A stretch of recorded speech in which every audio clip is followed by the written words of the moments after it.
आप सभी विद्यार्थियों का हार्दिक स्वागत, हार्दिक अभिनंदन। प्रिय विद्यार्थियों, बीए पार्ट फर्स्ट राजनीति विज्ञान, जिसमें फर्स्ट सेमेस्टर और सेकंड सेमेस्टर के लिए आपकी जो किताब है राजनीतिक सिद्धांत अथवा राजनीति विज्ञान के मूल आधार, यानी दोनों में से कोई भी किताब है तो आपके लिए ये सेम ही है।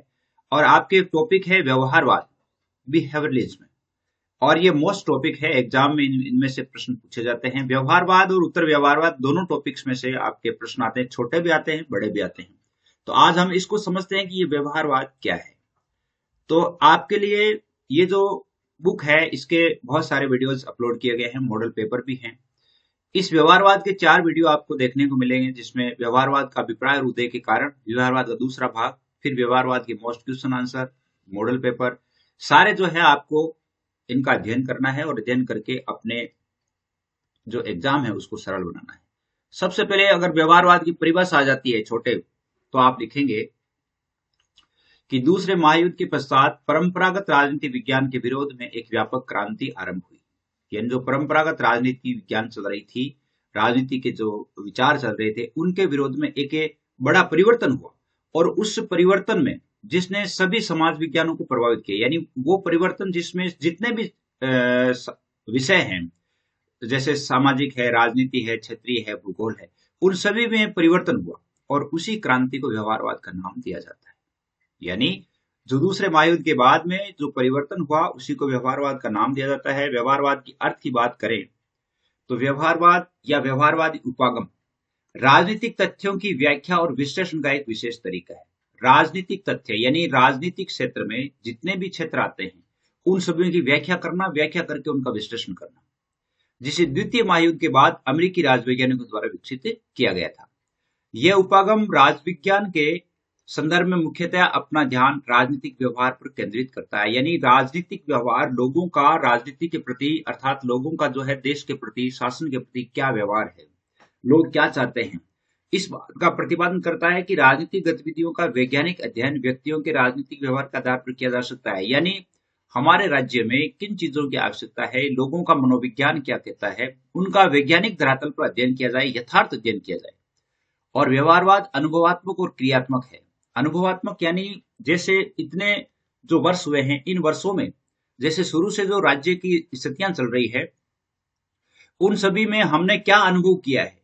लोगों ने जैसे जब जब ये राज्य जो राज्यों का विनाश हुआ है, जैसे राजतंत्र था, राजतंत्र का विनाश होना, दैनिक तंत्र का लोक और कई बार लोकतंत्र है वो भी असफल हो जाना, तो इनका असफल होने का क्या कारण है, उसका तजुर्बा, उसका अनुभव हमने कैसे लिया, वही व्यवहारवाद है। और इसमें व्यक्तिनिष्ठ मूल्यों, कल्पनाओं आदि के लिए कोई स्थान नहीं है। यानी इसमें जैसे पहले से कोई किताब नहीं लिखी जाती, पहले से यानी पहले से किसी तरह की कोई संहिता नहीं बनाई जाती, कोई नियमावली नहीं बनती।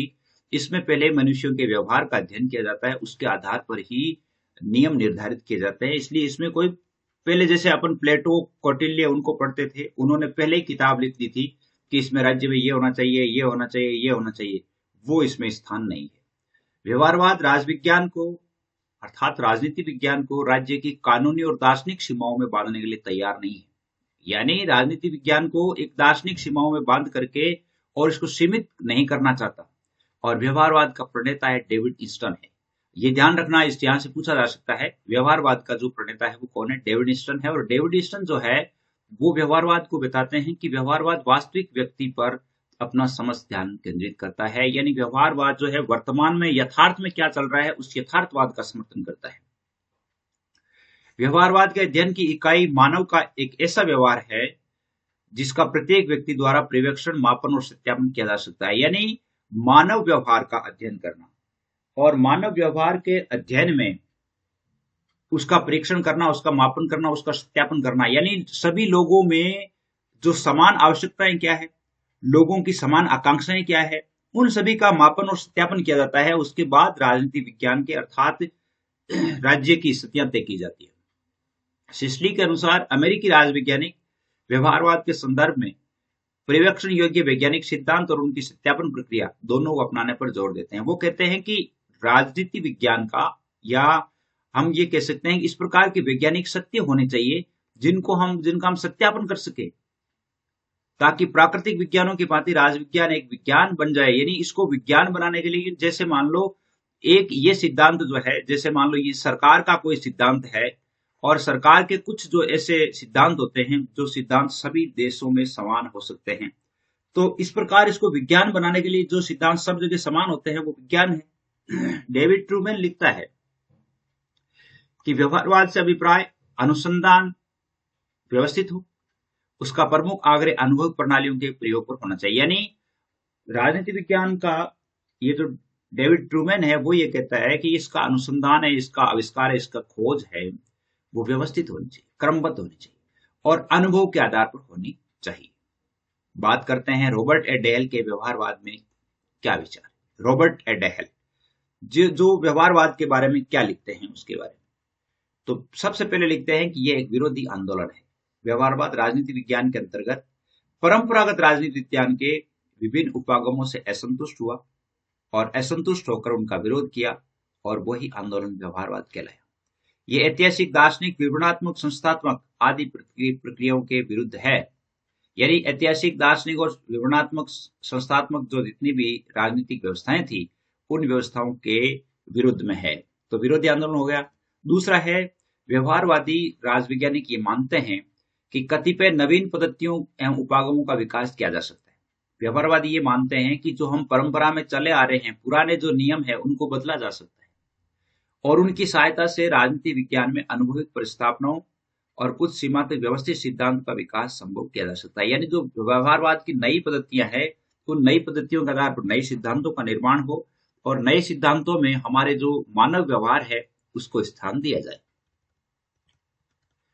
तीसरी इसकी विशेषता बताते हैं कि ये एक ऐसा आंदोलन है जिसका उद्देश्य राजनीतिक अध्ययन को आधुनिक मनोविज्ञान, समाजशास्त्र और अर्थशास्त्र में विकसित सिद्धांतों, पद्धतियों, खोजों, दृष्टिकोणों के निकट संपर्क में लाना। यानी हमारा जो आधुनिक मनोविज्ञान, समाजशास्त्र और अर्थशास्त्र है, इनमें जो सिद्धांत खोजे गए हैं, मनोविज्ञान की बात करें तो जैसे मानव की व्यवस्था से संबंधित, मानव के स्वभाव से संबंधित, मानव के क्षेत्र से संबंधित, मानव हित से संबंधित मनोविज्ञान में बहुत सारी बातें देखने को मिलती है। तो उन सबों में संतुलन स्थापित करना व्यवहारवाद का एक उद्देश्य है।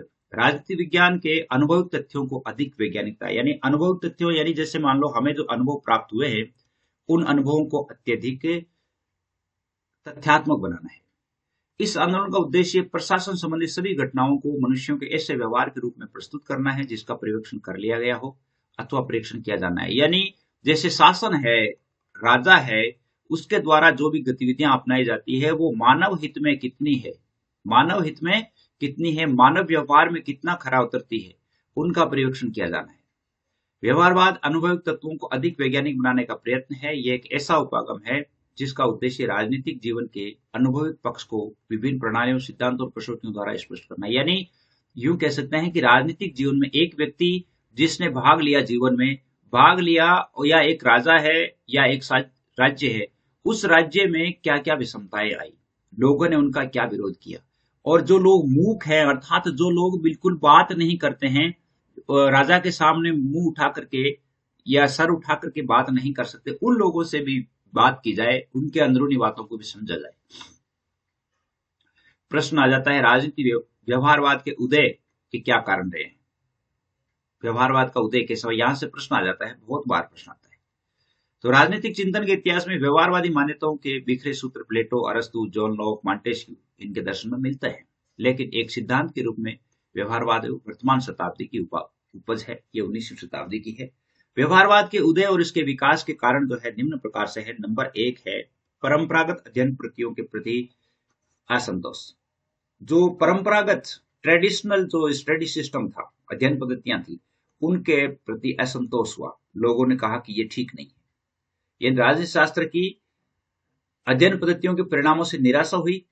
अब निराशा होने के क्या कारण थे, यहां से ये पूछा जा सकता है कि भाई व्यवहारवाद क्यों अपनाया गया, उसके क्या कारण थे। तो निराशा के कारण थे कि राजनीति शास्त्रियों ने देखा कि शासन के नीति निर्माण और उसके निर्धारण के स्तर पर राजनीतिज्ञों और राजनेताओं को, उनको तो सम्मानजनक स्थान दिया जाता है, लेकिन राजनीति विज्ञान के विद्वान है, कौशल अनुभव रखने वाले व्यक्ति हैं, उनको सम्मानजनक स्थान प्राप्त नहीं होता है, तो उनमें निराशा हुई। यानी राजनीतिक सिद्धांत जो है, राजनीतिक सिद्धांत उत्पन्न करने वाले वो विद्वान हैं, सलाह देने वाला विद्वान हैं, लेकिन जब उन सिद्धांतों को किसी एक राजा के द्वारा अपना लिया जाता है तो वो राजा उन्हीं लोगों की उपेक्षा कर देता है। पहली बात तो असंतुष्ट हो गई। दूसरी बात है व्यवहारिक पक्ष के अध्ययन पक्ष की अवहेलना की गई।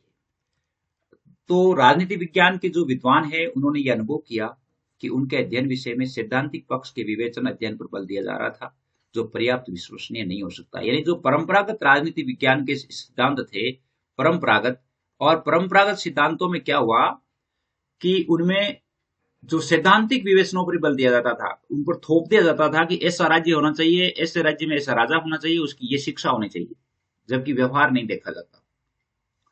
दो महायुद्धों के बीच में फांसीवादी, नाजीवादी, प्रजातिवादी और एकाधिकारवादी प्रवृत्तियों का उदय हुआ। विकास व लोकप्रियता के कारणों के विश्वसनीय तर्क और निदान परंपरागत प्रवृत्ति से संभव नहीं थे। यानी जैसे नाजीवाद आया, फांसीवाद आया, प्रजातिवाद आया, यानी इसी प्रकार कई आताताई जो लोकतांत्रिक शक्तियां आई, उन शक्तियों का जो निर्दान है, अर्थात उन शक्तियों को हटाने का जो कारण है, वो परंपरागत राजनीति विज्ञान के सिद्धांतों से संभव नहीं था। इसलिए राजनीति शास्त्रियों ने पाया कि राजनीतिक क्रिया प्रक्रिया और व्यवहार की संबंधता को अनदेखा करने से राजनीतिक वास्तविकता का ज्ञान सीमित होना स्वाभाविक है। यानी जो है राजनीति का ज्ञान है वो सीमित हो जाता है। चौथा एक कारण बताया है कि विज्ञान के निरंतर विकास और लोकप्रियता के बाद भी विषय की अध्ययन पद्धति जो कि मूलतः वर्णनात्मक शैली की थी को अपर्याप्त माना गया। यानी जब जो विज्ञान का विकास हुआ, विज्ञान के विकास के कारण लोगों में सोचने समझने की शक्ति बढ़ी और उन दार्शनिक, संस्थागत, औपचारिक, कानूनी और ऐतिहासिक पद्धतियों के योगदानों की सीमाओं के परिणाम स्वरूप उत्पन्न राजनीति शास्त्र की शिथिलताओं के प्रति असंतोष स्वाभाविक था। यानी जब लोगों ने अपने मस्तिष्क से सोचना शुरू कर दिया, लोगों को सोचने की आजादी दी गई, तो लोगों ने अपने मस्तिष्क से सोचा और सोच करके देखा कि ये जो ऐतिहासिक, दार्शनिक, औपचारिक, कानूनी, ये ऐतिहासिक पद्धतियां हैं, उनसे मानव हित में सकारात्मक परिणाम नहीं निकल पा रहे हैं, इसलिए इनको हटाया जाए, मतलब इनकी जगह कोई नया प्रतिस्थापन किया जाए। अन्य विषयों जैसे प्राकृतिक विज्ञान और समाजशास्त्रों में विकसित प्रक्रिया के फलस्वरूप नवीनतम और विश्वसनीय पद्धतियों और तकनीकों के प्रति जिज्ञासा उत्पन्न हुई, जबकि राजनीति शास्त्र ने इस क्षेत्र में अपने आप को पिछड़ा पाया। इस संदर्भ में उचित माना गया कि अंतर विषयक आदान प्रदान की निरंतरता राजनीति शास्त्र के अस्तित्व संरक्षण के लिए आवश्यक है। यानी अन्य विषय जो है, अन्य विषय परस्पर जुड़ते गए, समाजशास्त्र, भूगोल, प्राकृतिक विज्ञान, ये सब जुड़ते गए और राजनीति शास्त्र जो है इनसे पृथक होता गया। इसलिए लोगों ने देखा कि जो है वर्तमान क्षेत्र में राजनीतिक विज्ञान पिछड़ता जा रहा है, इसलिए इनमें अंतर विषयक आदान प्रदान की निरंतरता जरूरी है। अर्थात एक विषय का दूसरे विषय के साथ अंतर्विलन जरूरी है, उनमें पारस्परिकता जरूरी है, इसलिए इसको व्यवहारवाद की आवश्यकता हुई। और दूसरे महायुद्ध के बाद जो स्थिति और वातावरण बना, उसमें विशेष रूप से अमेरिका था, उसमें राजनीति विज्ञान के विचारकों ने पाया कि पश्चिमी व्यवस्थाओं और वातावरण में किए गए अध्ययन शोध के निष्कर्ष और पद्धतियां केवल सीमित क्षेत्रीय या राष्ट्रीय वातावरण में उपयोगी सिद्ध हो सकते हैं। यानी हम ये कह सकते हैं कि पश्चिमी व्यवस्थाओं या वातावरण में किए गए जो अध्ययन थे उसमें ये जो सीमित क्षेत्र में हो सकती थी। अतः राजशास्त्रियों की यह धारणा रही थी कि पश्चिमी संदर्भ में निर्धारित अवधारणाओं को नवोदित राजनीतिक व्यवस्थाओं पर आरोपित किया गया तो उसमें निष्कर्ष विश्वसनीय नहीं होंगे। यानी जैसे पश्चिमी क्षेत्र के लोगों में क्या हुआ कि युद्ध की स्थितियां बनी, तो युद्ध की स्थितियां बनने के क्या कारण थे, उन कारणों को यदि यहाँ पर भी पनप दिया जाएगा, यहाँ पर भी वो कारक पनपेंगे, तो पश्चिमी जो देश ही नहीं, ये जो अन्य देश हैं उन देशों में भी ऐसी स्थिति हो जाएगी। अन्य समाज विज्ञानों से प्रेरणा, दूसरा कारण यह है उदय का। अन्य सामाजिक विज्ञानों में अध्ययन के नवीन तरीकों और उपकरणों को प्रोत्साहन मिला और राजनीति शास्त्र को इससे अछूता संभव नहीं था। यानी राजनीति शास्त्र भी इसमें आना जरूरी था। एक दूसरा विश्व युद्ध का प्रभाव था। दूसरे विश्व युद्ध में व्यवहारवाद को गति मिली। युद्धकालीन घटनाओं और राजनीति शास्त्रियों के मन में यह बात बैठ गई कि राजनीतिक जीवन की जटिलताओं को पूरी तरह समझने के लिए संस्थाओं और संरचनाओं के अध्ययन की सीमा से आगे बढ़ करके वहां काम करने वाले व्यक्तियों के व्यवहार का अध्ययन किया जाना चाहिए। दूसरे विश्व युद्ध में लोगों ने देखा कि केवल और केवल ये संस्थाएं बनी हुई है, इन संस्थाओं का अध्ययन नहीं किया जाए, कि मानव का अध्ययन किया जाए और मानव क्या चाहता है वो बात देखी जाए। नवीन अध्ययन पद्धतियों का प्रयोग। द्वितीय महायुद्ध के बाद दर्शकों में राजनीति शास्त्र के क्षेत्र में विचार बल पकड़ता गया कि राजनीति शास्त्र में नवीन अध्ययन पद्धतियों को स्थान देना होगा। परीक्षण उपकरणों, सर्वेक्षण पद्धतियों, सांख्यिकीय विश्लेषणों, गणितीय प्रारूपों, निर्देशन, सर्वेक्षण जैसी प्रविधियों के बढ़ते हुए प्रयोग ने राजनीतिक व्यवहार के अध्ययन को वस्तुनिष्ठ बनाकर व्यवहारवाद का पोषण सहज किया। यानी उन्होंने क्या किया कि नई नई अध्ययन पद्धतियां, जैसे विज्ञान का विकास है, लोगों के सोचने का जरिया है, सांख्यिकी विश्लेषण है, सर्वेक्षण पद्धतियां हैं, वो बदलती गई और बदलते बदलते क्या है कि एक नया जो है वाद या यूं कह सकते हैं नए सिद्धांत प्रतिस्थापित किए गए, जिसे व्यवहारवाद कहा गया। तो उम्मीद करता हूँ कि व्यवहारवाद आप अच्छे से समझ गए हैं। और भी कोई टॉपिक समझ में नहीं आया है तो आप लिख सकते हैं। आज के लिए बस इतना ही। जय हिंद, जय भारत।